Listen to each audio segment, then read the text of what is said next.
It really does depend on which media outlet we're talking about, blog or online or a traditional print property.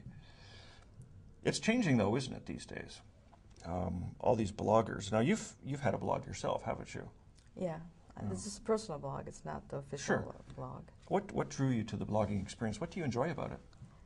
I just started blogging recently because I thought just doing it would be the easiest way to find out what's going on there. Mm-hmm. And also the other thing I noticed was that a lot of the bloggers were blogging about my articles. Right. And I wanted to know which articles drew these kind of people and what was going on there. That's all. It was just a genuine curiosity. And when you saw the bloggers blogging about your articles, how did you feel about that? I mean, for a journalist, that must be a unique experience because in the past you've been, producing this news content and sending it out, and you really don't know what goes through people's minds when they read your stuff. But now you could see it. Yeah, it's great. I think we should learn from that, and I think it gives an opportunity for the reporter to maybe even show our editors that there's interest for certain kinds of stories. I mean, it works both ways because if you're always going through some hurdle to be on that newspaper on page 40, I mean, it's a totally different ballgame now. I mean, you're going, I think, more directly to your reader potentially because you know which online story is being emailed, most emailed, or yes, and so you get a far more immediate reaction to what you're sending. And what direction does that feedback send you? I mean, are you finding that people want more celebrity-focused stuff or softer news, or do they want harder news, or in general, are they influencing what you regard as the direction you should be taking?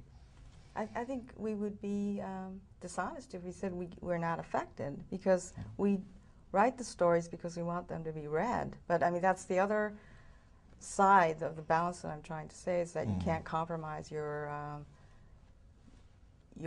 job as a journalist. It works both ways. Like recently I did a story about a new NEC laptop that had Hello Kitty on it in Swarovski crystal. Wow.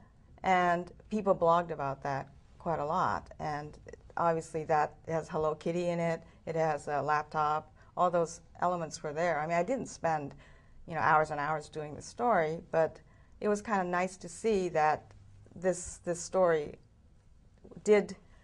was one of the more popular stories. And I'm not embarrassed about doing a story like that. I mean, it's part of my job. I mean, I'm going to do the more important stories too, the ones that affect people in more traditional ways. But I think if these kids out there want to see this laptop, the picture of the laptop, and say, gee whiz, this is a cool laptop, that's part of my job as well. This is why we invited you to be in our program today, actually. It's because of all the media I've met. I mean, you're probably one of the most plugged in and engaging with bloggers and, caring about what the audience thinks and trying to make your content compelling. I mean, it's not one way. People want two-way these days, it seems to me. So I think it's a refreshing approach for a journalist, especially one who works for a company formed in the 19th century at a very different time for the news. Oh, thank you, yeah. Try to do the best we can, I guess. What type of direction do you think AP is going to go into the future, though?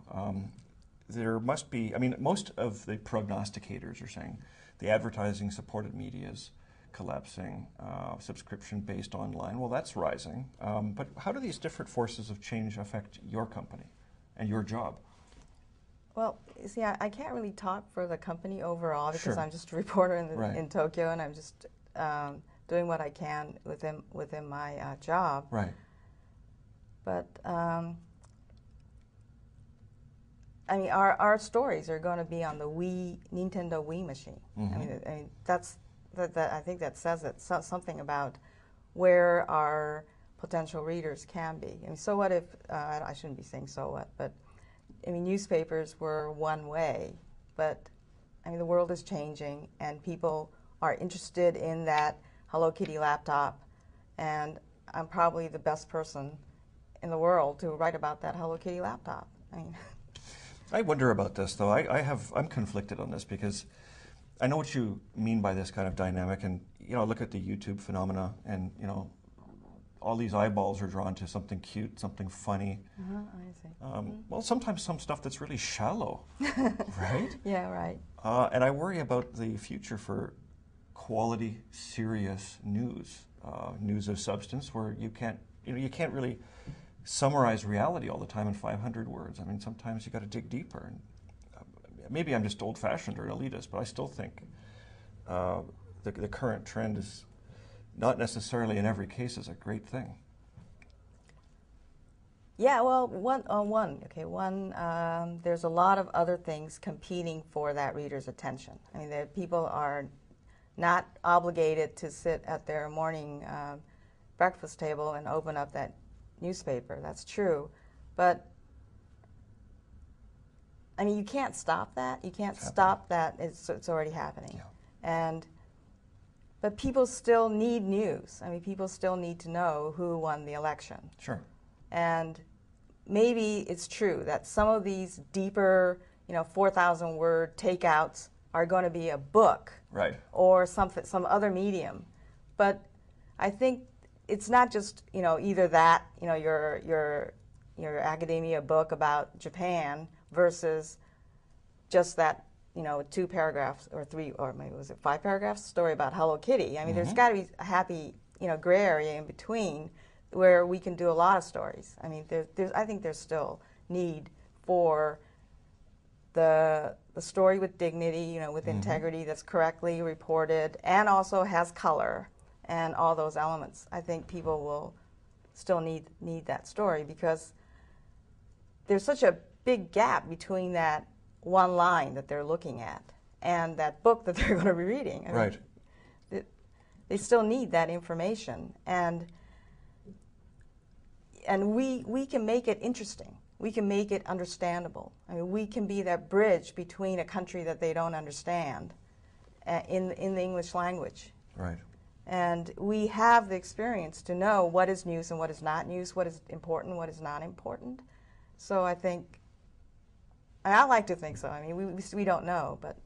Well, I think the role of the journalist in an age when attention span is changing and nobody has time to pay attention to anything anymore, and we did some research and we found out that the average individual is bombarded by 5,000 discrete different communications messages a day. One person calls it continuous partial attention. It's like that taxi ride you take in Tokyo, and the driver is listening in one ear to where you're telling him to go, and he's looking through his rear view mirror to see who's behind him, and he's trying to program the GPS.